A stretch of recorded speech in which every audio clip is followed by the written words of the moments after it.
আচ্ছা, পটলের দোরমা তো অনেক রকম বানিয়েছেন, একবার এইভাবে চিংড়ি পটলের দোরমা বানিয়ে দেখুন তো। আমি প্রথমে পটলগুলো বটি দিয়ে একটু ছাড়িয়ে নিয়ে মাথার দিকটা কেটে নিয়ে ভেতর দিয়ে কিন্তু বীজগুলো সব বের করে নিয়েছি। আর এই পটল দোরমার জন্য কিন্তু এই রকম এই সাইজের চিংড়িটাই দরকার। আর মশলার জন্য দেখুন সাদা সর্ষে, জিরে, পোস্ত, রাঁধুনি, লঙ্কা, সামান্য নুন আর টমেটো দিয়ে একটা পেস্ট করে নিয়েছিলাম। আর চিংড়ি মাছগুলো আগে থেকে নুন হলুদ মাখিয়ে রেখেছি। এবার দেখুন কিছুটা মশলা দিয়ে নুন হলুদ কাশ্মীর লঙ্কার গুঁড়ো দিয়ে আর সর্ষের তেল ভালো করে দিয়ে কিছুক্ষণ মাখিয়ে রেখেছিলাম। তারপরে দেখুন পটলের মধ্যে সব মাছগুলো ভরে নিয়ে এইভাবে যেই মুখটা কেটে রেখেছিলাম সেটা কিন্তু ভালো করে আটকে নিয়ে আটা দিয়ে আটকে নিয়েছি যাতে বেরিয়ে না যায় মাছগুলো।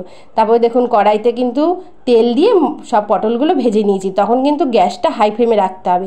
সব ভাজা হয়ে গেছে। আর দেখুন কড়াইতে সর্ষের তেল দিয়ে কালো জিরা ফোড়ন দিয়ে মশলাগুলো সব দিয়ে নুন হলুদ সামান্য চিনিটা একটু পরিমাণ মতন দিতে হবে, দিয়ে কষিয়ে নিয়ে জল দিয়ে দিতে হবে। জলটা ফুটে উঠলেই সমস্ত ভেজে রাখা পটলগুলো দিয়ে ভালো করে নাড়িয়ে চাড়িয়ে নিলেই তৈরি পটল চিংড়ির দোরমা।